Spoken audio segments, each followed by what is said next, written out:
জাতীয় পার্টি যেদিকে ছিল সরকারটা সেদিকে যায়, অথবা জাতীয় পার্টি সরে আসলে সরকার পড়ে যায় বা সরকার গঠন করতে পারে না। এই বাস্তবতায় যারাই সরকারে থাকে তারাই এক পর্যায়ে জাতীয় পার্টিকে তাদের মতো করে ব্যবহার করতে চায়। যেসব কারণে একটা দলকে নিষিদ্ধ করা যেতে পারে, একটা সংগঠনকে সন্ত্রাসবিরোধী আইনে নিষিদ্ধ করা যেতে পারে, অবদান নিবন্ধন বাতিল করা যেতে পারে, তার একটিও জাতীয় পার্টির বিরুদ্ধে অভিযোগও এখনো কেউ তোলেনি। কোনো বিদেশি শত্রু তো বাংলাদেশে অ্যাটাক করেনি। বাংলাদেশের মানুষ একটা আন্দোলন করছে, সেনাবাহিনী প্রাথমিকভাবে কারফিউ দিয়ে ট্রাই করেছে কন্টেইন করতে, যখন দেখছে কন্টেইন হচ্ছে না, সেনাবাহিনী তো বাংলাদেশের মানুষকে গুলি করার জন্য ট্রেনিং দেয়নি। সেনাবাহিনী রাইট কাজ করেছে এবং দেশটা বাঁচিয়েছে। এখনও আমরা মনে করি ইলেকশন করার মতো পরিবেশ বাংলাদেশে নাই।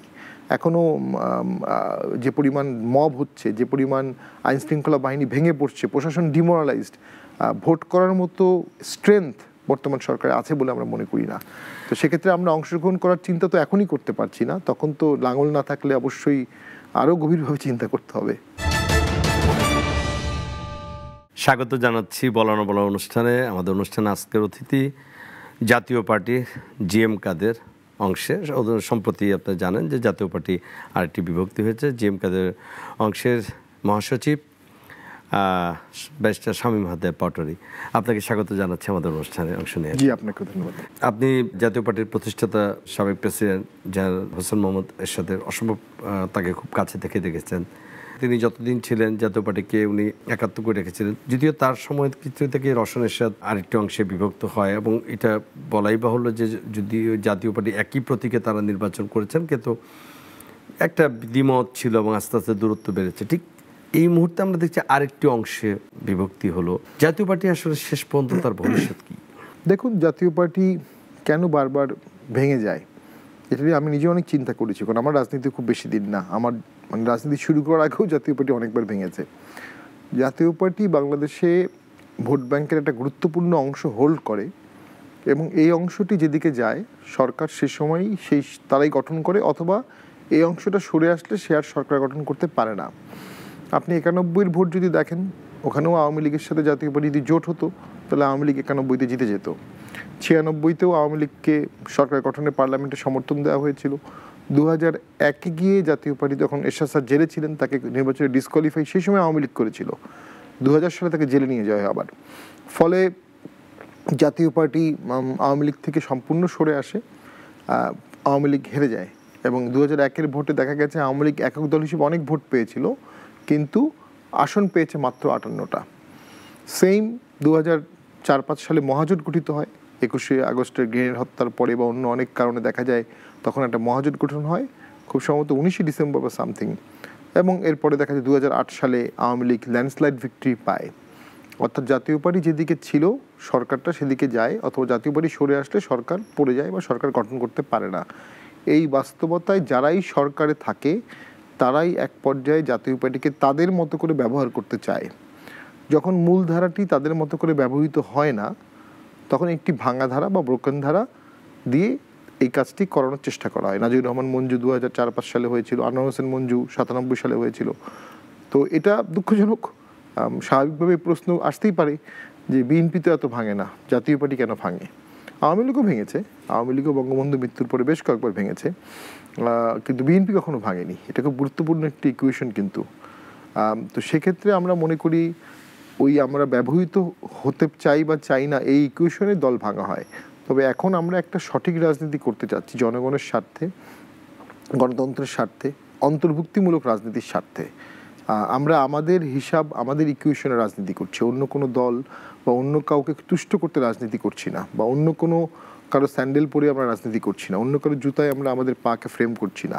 তো আমরা মনে করি এখন জাতীয় পার্টির জেগে ওঠার সময় এসেছে। আচ্ছা, আপনার কথা শুনে ভালো লাগলো, কিন্তু একটা বিষয় কি যে এখন হঠাৎ দেশের রাজনীতিতে আওয়ামী লীগের কার্যক্রম নিষিদ্ধের পর একটা বড় দাবি উঠেছে, বিশেষ করে গণ অধিকার পরিষদের সভাপতি নুরুল হক নুরু, তার উপরে জাতীয় পার্টির কর্মীদের সাথে তার কর্মীদের একটা দ্বন্দ্ব হয়, মারামারি হয় এবং সেখানে নুরুল হক নুরু বেশ আহত হয়ে হাসপাতালে ভর্তি।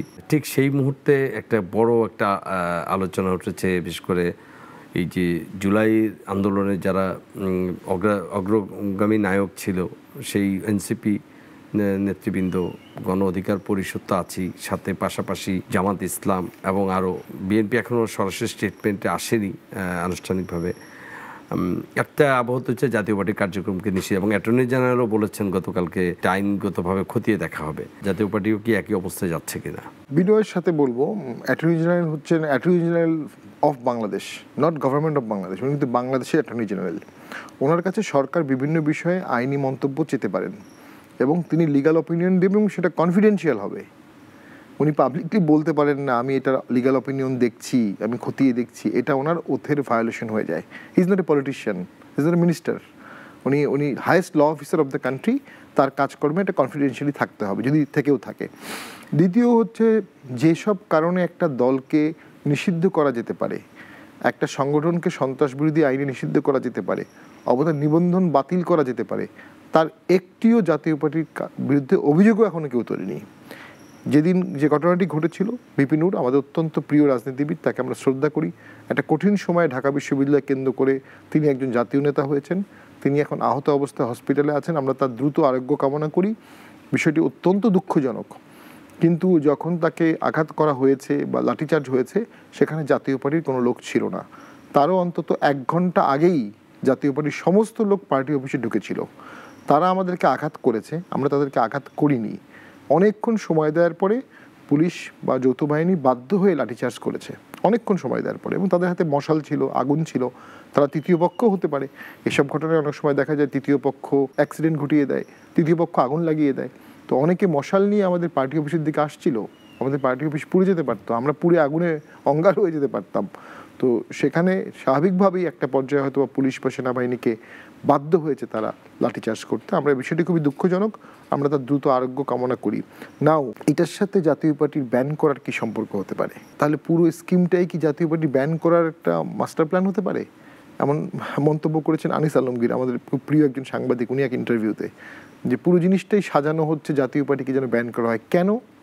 এই কেনর উত্তরটাও আমি চিন্তা করে দেখেছি। কারণ জাতীয় পার্টি অত্যন্ত প্রাসঙ্গিক হয়ে গেছে হঠাৎ করে। কেন হয়েছে? যদি মনে করেন এনসিপি এবং জামাত ইসলামী বলে আমরা ভোট করব না, সেক্ষেত্রে প্র্যাকটিক্যালি বিএনপি খুব অসহায় হয়ে যাবে। তখন যদি আবার জাতীয় পার্টি বলে ভোট করবে, তখন বিএনপি আবার তার একটা কনফিডেন্স পাবে যে ভোট করা যাবে। অথবা সবাই ভোট করলো, সেখানে প্রধান বিরোধী দল কে হবে? এই একটি ছকের মধ্যে জাতীয় পার্টি অনেকের জন্য অস্বস্তির কারণ হয়ে যাচ্ছে। আপনার কেন মনে হচ্ছে এনসিপি বা জামাত অংশ নিবে না ইলেকশন? না, তারা জাস্ট বলেছে আর কি। তারা যে হুমকিটা তারা বলেছে, এটা রাজনীতির ভাষা তো অনেক কথাই বলে। তারা আলটিমেটলি অংশ নিবে বলে আমারও মনে হয়, আমি আপনার সাথে একমত। কিন্তু তারা যখন বলছে অংশ নেবে না, এটা বিএনপির জন্য খুব অস্বস্তিকর। সে অস্বস্তিটা কমায় ফেলতে পারে যদি জাতীয় পার্টি বলে আমরা অংশগ্রহণ করব, যদি আমরা এখনো বলি। এখন তো সেই অবস্থা নাই। যেরকম দাবি দিয়েছে 3 দিনের মধ্যে আলটিমেটাম দেওয়া হয়েছে, দেখুন আপনাদের কার্যক্রম নিষিদ্ধ করতে হবে। খুব স্পষ্ট করে বলি, আপনার অতীত ইতিহাস যদি দেখেন, শিখরা খুব শান্তিপ্রিয় ছিল। যখন 9th শিখ গুরুকে আওরঙ্গজেব মাথা কেটে ফেললো সম্পূর্ণ অকারণে, তারা খলসা আর্মি গঠন করলো পয়লা বৈশাখে, এবং 5টা খ নিয়ে তারা চলতো। এবং ইভেনচুয়ালি ওই শিখদের কাছে বিশাল মোগল আর্মি পরাজিত হয়েছে এই 50 বছরের মধ্যেই। জাতীয় পার্টি খুবই শান্তিপ্রিয় দল। 14 দল ইতিমধ্যে নিষিদ্ধ, যদিও আওয়ামী লীগ নিষিদ্ধ, প্র্যাকটিক্যালি কিন্তু 14 দল নিষিদ্ধ। তার সাথে আরও কিছু দল ডিসফাংশনাল হয়ে আছে। জাতীয় পার্টিকে নিষিদ্ধ করা হলে বর্তমান সরকার দল নিষিদ্ধ করায় পৃথিবীর মধ্যে ওয়ার্ল্ড রেকর্ড করবে। তো এই সরকার কি দল নিষিদ্ধ করতে আসছে না সুষ্ঠু ভোট করতে আসছে? জাতীয় সরকার এখনো কিছু বলেনি, কিন্তু বলেনি, কিন্তু দাবি উঠেছে। সরকার এক পর্যায়ে বলতে পারে মবের কাছে আমরা বাধ্য হয়ে করে ফেলেছি। নাও, বর্তমান সরকারের ক্রেডিট হবে যদি একটা মোটামুটি অন্তর্ভুক্তিমূলক রিফ্লেক্টিভ ইলেকশন করতে পারে। যদি একটা আংশিক ইলেকশন করে, সেটার দায় তো এই সরকারকে নিতে হবে। অনেকে বলে যে আওয়ামী লীগ যেহেতু এবার ইলেকশন অংশ নিতে পারবে না, সেহেতু আওয়ামী লীগের যে ভোটার, তারা জাতীয় পার্টি যদি 300 আসনে নির্বাচন করে, আওয়ামী লীগের ভোট ব্যাঙ্কগুলো সেখানে যেতে পারে এবং সেক্ষেত্রে বিরোধী দলের আসনে জাতীয় পার্টি আসতে পারে। আবার কেউ কেউ বলছে যে আওয়ামী লীগ যেহেতু নির্বাচন অংশ নিতে পারবে না, আওয়ামী লীগ জাতীয় পার্টির মাধ্যমেই, জাতীয় পার্টি যেহেতু একসময় আওয়ামী লীগের, মানে আপনি যদি 90 পরবর্তী 2025-24 পর্যন্ত দেখেন, বেশিরভাগ সময় জাতীয় পার্টি আওয়ামী লীগের সাথেই 90 পরবর্তী বলছি ছিল। সেই ক্ষেত্রে কেউ কেউ বলছে আওয়ামী লীগের সমর্থকরা তাকে সমর্থন দিচ্ছে এবং আওয়ামী লীগ এভাবেই কামব্যাক করবে। এটার ব্যাখ্যায় কি বলবেন? আওয়ামী লীগকে যতটুকু দেখেছি বা তাদের অতীত ইতিহাস স্টাডি করেছি, আওয়ামী লীগ থেকে এইভাবে কামব্যাক করার মতো দল না। জাতীয় পার্টিকে ভোট দিয়ে জাতীয় পার্টির মধ্য দিয়ে আওয়ামী লীগ প্রতিস্থাপিত হবে, আওয়ামী লীগ এই ধরনের কম্প্রোমাইজ করার মতো দল কখনোই ছিল না, বর্তমানেও নেই, ভবিষ্যতেও হবে না। দেখো তো আওয়ামী লীগের পিঠ দেয়ালে ঠেকে গেছে না? আওয়ামী লীগের পিঠ দেয়ালে ঠেকে গেলেও তাদের সমর্থক আছে, তাদের কর্মী আছে, তাদের ওয়ার্ড কমিটি আছে, তাদের কাঠামো আছে। কাঠামো পুরো ভেঙে পড়েনি, নেতৃত্ব ভেঙে পড়েছে। যদি কোনো ভোট বাংলাদেশে আওয়ামী লীগকে ছাড়া হয়, ডেফিনেটলি আওয়ামী লীগ সেই ভোটটা প্রতিহত করবে, তাদের যতটুকু শক্তি আছে। এবং একটি দুর্বল রাষ্ট্র বর্তমানে বাংলাদেশ, দুর্বল সরকার, দুর্বল পুলিশ, দুর্বল প্রশাসনিক কাঠামোতে একটা ভোটকে ডিসক্রেডিট করানো, এটাকে ধাক্কা দেয়া, এটাকে অবস্ট্রাক্ট করা আওয়ামী লীগের জন্য সহজ একটি কাজ হবে। কিন্তু সেখানে বিএনপি একটা বিশাল জনপ্রিয় একটি দল হয়ে উঠেছে এবং বিএনপি তো সরকারকে সমর্থন দিচ্ছে একটি সুষ্ঠু নির্বাচন করার স্বার্থে। বিএনপি আপনি যেটা বলছেন সেখানে তাহলে সংঘাত অনিবার্য। আমি মনে করি সংঘাত অনিবার্য। আওয়ামী লীগ কখনোই জাতীয় পার্টিকে ভোট দিয়ে জাতীয় পার্টির আসন বাড়িয়ে দেওয়ার জন্য প্রস্তুত আছে বলে আমি মনে করি না। এরকম কোনো আভাস আমি পাইনি, কিন্তু এই আভাসটা আমি সাংবাদিকদের মুখে বা আমাদের অপোনেন্টদের মুখে বারবার শুনছি, কারণ তারা একটা ভয় পাচ্ছে যদি এটা হয়ে যায় তখন কি হবে, অথবা এটার যুক্তি তুলে তারা জাতীয় পার্টিকে ব্যান করতে চাচ্ছে। বাস্তবতা হচ্ছে এটা, এনসিপি, গণ অধিকার পরিষদ, এরা গুরুত্বপূর্ণ ব্যক্তি আছে এসব দলে, কিন্তু এরা এখনো জাতীয় দল হতে পারেনি। সেক্ষেত্রে বিএনপির সাথে কি আপনাদের সম্পর্কটা কেমন আসলে বলেন? আমরা মনে করি বিএনপি একটি সুপ্রাচীন রাজনৈতিক দল, আমরা সমসাময়িক দল। 7-8 বছর আগে বিএনপি প্রতিষ্ঠা হয়, আমরাও তারপরে প্রতিষ্ঠা হই। একসাথে আমাদের সুদীর্ঘ রাজনৈতিক পদচারণা। বিএনপি আমাদের ক্ষেত্রে অনুদান না, বিএনপি একটা বহুদলীয় রাজনীতিতে বিশ্বাস করে এবং সেটা তাদের ঐতিহাসিকভাবেই জিয়াউর রহমান বহুদলীয় রাজনীতি প্রতিষ্ঠা করেছিলেন। ওনার কারণেই কিন্তু ধর্মভিত্তিক দল হিসেবে জামাত উদ্ভব হলো। আবার সেই জামাত কিন্তু এরশাদের আমলে প্রথম ভোট করলো 86-তে। আবার ওনার কারণেই আওয়ামী লীগ রিভাইভ হলো, বাকশাল থেকে যে আওয়ামী লীগের উত্থান, এবং সেটার পুরোপুরি ফল জিয়াউর রহমানের দল 91 সালে পেয়েছে। মানুষ যখন তাদেরকে ভোট দেওয়ার সুযোগ পেয়েছে, সবাই বিএনপিকে ভোট দিয়েছে। অপ্রত্যাশিতভাবে বিএনপি কিন্তু 91 সালে জয়লাভ করে। ওই যে ইনক্লুসিভিটি, ওই যে সবাইকে সাথে রাখার, আর বর্তমান সরকার যেটা করছে সবাইকে বাদ দেওয়ার কাজ করছে। হ্যাঁ, সরকার বলবে যে অমুকরা দাবি করছে, দাবি তো অনেক উঠছে, আপনি তো সব দাবি শুনছেন না, আপনি কিছু সিলেক্টিভ দাবি শুনছেন। আজকে স্বরাষ্ট্রমন্ত্রী বলেছেন যে গত 1 বছরে বাংলাদেশ ঢাকা শহরে 1000টা সড়ক অবরোধ হয়েছে, 1000 বার। কিন্তু আপনি কি 1000টা দাবি শুনেছেন? কিছু শুনেছেন যেটা আপনার আগে থেকে আপনি শুনতে চাচ্ছিলেন।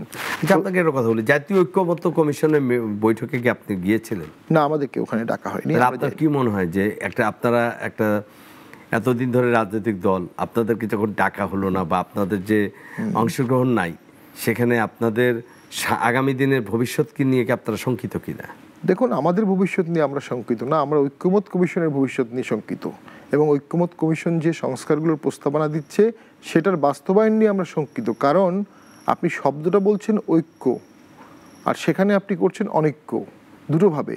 প্রথম হচ্ছে আপনি বিশাল অংশকে আলোচনায় ডাকছেনই না, আর যে অংশকে ডাকছেন সে অংশটাও 3টা ভাগে ভাগ হয়ে গেছে, ফ্র্যাগমেন্টেড উইদিন ফ্র্যাগমেন্টেশন। কীভাবে বাস্তবায়ন হবে?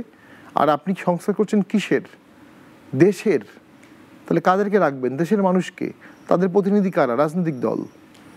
সেখানে আপনি অনেক ব্যক্তিকে বলতে পারেন যে এই ব্যক্তিরা গণহত্যার সাথে জড়িত, এই ব্যক্তিরা দুর্নীতি করেছে, তারা এই প্রক্রিয়া থাকবে, কিন্তু বাকিদেরকে আপনার রাখতে হবে। তার কাছে কি মনে হয় যে সরকার 15 বছর টিকে ছিল নানান কায়দা কৌশলে এবং বহির্বিশ্বের সাপোর্ট নিয়ে, দেশেও তার একটা বড় একটা রাজনৈতিক দল ছিল, কেউ বলছে আসলে ক্যান্টনমেন্ট তার থেকে সমর্থন তুলে নিয়েছিল এবং যে কারণে এই দলের সরকারের পতন হয়েছে। আপনার তো রাজনৈতিক স্বল্প জীবন, তারপর আপনার অ্যানালাইসিস কি বলে? দেখুন, আমি জিএম কাদের পার্লামেন্টে স্পষ্ট করেই ছাত্রদের পক্ষে কথা বলেছিল। আমি ওই সময় জুলাই আগস্টে অন্তত 10টি টকশোতে স্পষ্টভাবে ছাত্র হত্যার প্রতিবাদ করে সরকার, এবং 4 তারিখে স্পষ্ট বলি সরকারের পদত্যাগ করা উচিত, সংসদ ভেঙে দেওয়া উচিত, জাতীয় সরকার করা উচিত, নেক্সট ফেজে গভর্নমেন্টকে যেতে হবে। কেন বলেছিলাম? 16 তারিখে যখন আবু সাইদ মারা গেলেন এবং সেটার ফুটেজ দেয়া হলো, টোটাল ফুটেজটা ছিল। এরপরে যখন আমাদের আরেকটা ইউনিভার্সিটির একজন ছেলেকে ট্যাঙ্ক থেকে ফেলে দিল এবং বিবিসি এটা পুরো ধারণ করলো, যে কয়দিন ইন্টারনেট বন্ধ ছিল এগুলো কেউ দেখেনি। যখন ইন্টারনেটটা খুলে দিল, এটা দেখার পরে স্বাভাবিকভাবেই সারা পৃথিবীর রিপারকাশন হবে। গভর্নমেন্ট থাকতে পারবে না, গভর্নমেন্ট যদি জোর করে থাকতো আর কিছুদিনের মধ্যে ইকোনমিক স্যাংশন হতো অথবা ইউএন ইন্টারভেনশন হতো। আর প্রথম থেকে আমরা দেখেছিলাম এই আন্দোলনের ব্যাপারে ব্রিফিং দিচ্ছিল আমেরিকা পেন্টাগন থেকে। আমরা কিন্তু এখন আর পেন্টাগনের ব্রিফিং দেখি না। প্রথম থেকে কেন পেন্টাগন ব্রিফিং দিচ্ছিল? এটা একটা মেসেজ ডেফিনেটলি। আর অলসো ফলক্রাফ সাহেব এসেও তো বলেছেন, তারা সেনাবাহিনীকে বলেছে যেন শক্তি প্রয়োগ না করে, এবং রাইটলি সেনাবাহিনী কেন শক্তি প্রয়োগ করবে? কোনো বিদেশি শত্রু তো বাংলাদেশে অ্যাটাক করেনি। বাংলাদেশের মানুষ একটা আন্দোলন করছে, সেনাবাহিনী প্রাথমিকভাবে কারফিউ দিয়ে ট্রাই করেছে কন্টেইন করতে, যখন দেখছে কন্টেইন হচ্ছে না, সেনাবাহিনী তো বাংলাদেশের মানুষকে গুলি করার জন্য ট্রেনিং দেয়নি। সেনাবাহিনী রাইট কাজ করেছে এবং দেশটা বাঁচিয়েছে। ডেফিনেটলি কোনো কারণে যদি সেনাবাহিনী সেই সময় গুলি করতো, তারপরও শেখ হাসিনার পতন হতো 3 মাস পরে, 1 মাস পরে, কিন্তু বাইদেন সেনাবাহিনী ধ্বংস হয়ে যেত হয়তোবা। আমি দেখেছি সেই সময় যারা সাবেক সেনা কর্মকর্তা, তারা তাদের পরিবাররা কিন্তু ডিওএইচএস এ মিছিল করেছে। আমি নিজে ডিওএইচএস বাসিন্দা ছিলাম। 3-4 তারিখে তারা রাস্তায় দাঁড়িয়েছে, 5 তারিখ সকালে তারা রাস্তায় দাঁড়িয়েছে, এবং তাদেরকে তো সৈন্যরা গুলি করতে পারবে না। তো পুরো জিনিসটি আমি মনে করি জনগণের স্বতঃস্ফূর্ততা ছিল, তবে অনেকগুলো জিনিস একত্রিত হয়েছে, করা হয়েছে, যেটাকে সবগুলো সম্মিলিত, মানে সবকিছু মিলিয়ে আসলে সরকার পতন হয়েছে। ডক্টর ইউনূস স্যার বলেছেন ম্যাটিকুলাসলি ডিজাইন, বাট এখানে জনগণের অংশগ্রহণ ছিল। কিছু মন্তব্যের জন্য অনেক দিকে প্রবাহিত হয়। আমি এই প্রশ্নটা করার উদ্দেশ্য ছিল আপনাকে একটা উদ্দেশ্য, যে হঠাৎ করে আমি প্রশ্নটা করলাম এই কারণে যে ঠিক সেই দিন আপনাদেরকে সেনাবাহিনী খুব ক্রান্তিকালে সেনাপ্রধান আপনাদেরকে ডাকলেন, জাতীয় পার্টিকে, আরও অন্য দলকে, বিএনপিকে ডেকেছে, জামাত ইসলামকে ডেকেছে, হেফাজতকে ডেকেছে, তো তারপরে বঙ্গভবনে আপনারা গেছেন। ঠিক কি এমন সরকারের সাথে, অন্তর্বর্তীকাল সরকারের সাথে আপনাদের দূরত্বটা তারপর কেন তৈরি হলো? দেখুন, আসলে দূরত্ব হওয়ার কোনো যৌক্তিক কারণ নাকি এটা ওয়াকার সাহেবের দিক থেকে ছিল, কিন্তু ইউনূস সাহেবের দিক থেকে আপনাদের সাথে? ইউনূস সাহেবও তো একবার আমাদেরকে ডেকেছিলেন এবং আমাদের সাথে আলাপ হয়েছিল, জিএম কাদের সহ অন্যরা গিয়েছিলেন, আলোচনা হলো। ঠিক আলোচনার কিছুদিন পরেই আমরা দেখলাম হাসনাত এবং সারজিৎ খুব স্পষ্ট করে হুমকি দিলেন যে জাতীয় পার্টিকে কোনো আলোচনায় ডাকা যাবে না। এরপর থেকে আমাদেরকে আর কোনো আলোচনায় ডাকা হলো না। তো না ডাকার কারণে যেটা হয়েছে, দেখুন, জাতীয় পার্টির অভিজ্ঞতা আছে, দেশ চালানোর অভিজ্ঞতা আছে, সংসদের অভিজ্ঞতা আছে, ভোট করার অভিজ্ঞতা আছে, ভোট বর্জনের অভিজ্ঞতা আছে, বিভিন্ন যে অভিজ্ঞতাগুলো আছে, সে অভিজ্ঞতা এই সংস্কার প্রক্রিয়ায় কাজে লাগতো। এবং এরকম সিচুয়েশন জাতীয় পার্টি ফেস করেছে, 90-তে ফেস করেছে, 82-তে ফেস করেছে। তো সেই অভিজ্ঞতাগুলো কাজে না লাগানোর কারণে সংস্কার প্রক্রিয়া, ঐক্য প্রক্রিয়া বাধাগ্রস্ত হয়েছে।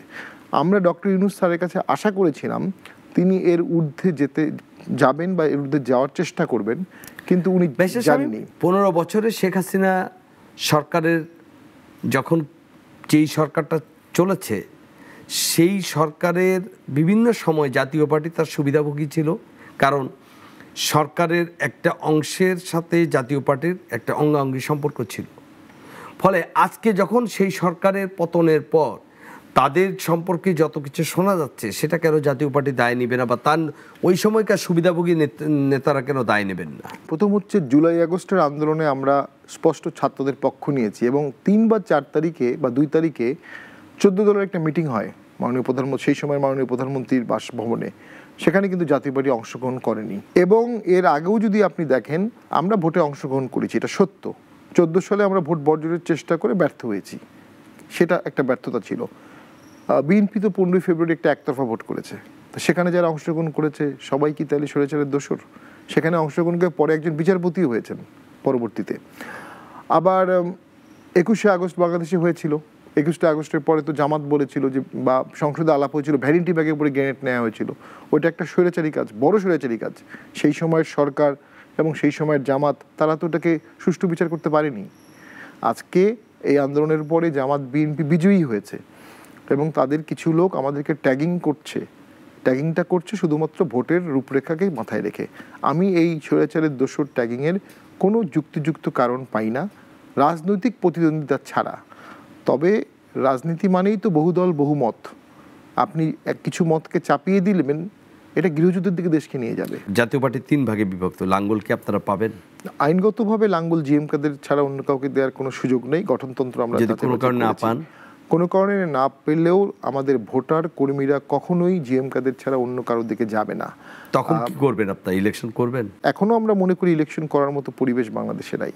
এখনো যে পরিমাণ মব হচ্ছে, যে পরিমাণ আইন শৃঙ্খলা বাহিনী ভেঙে পড়ছে, প্রশাসন ডিমোরালাইজড, ভোট করার মতো স্ট্রেংথ বর্তমান সরকারে আছে বলে আমরা মনে করি না।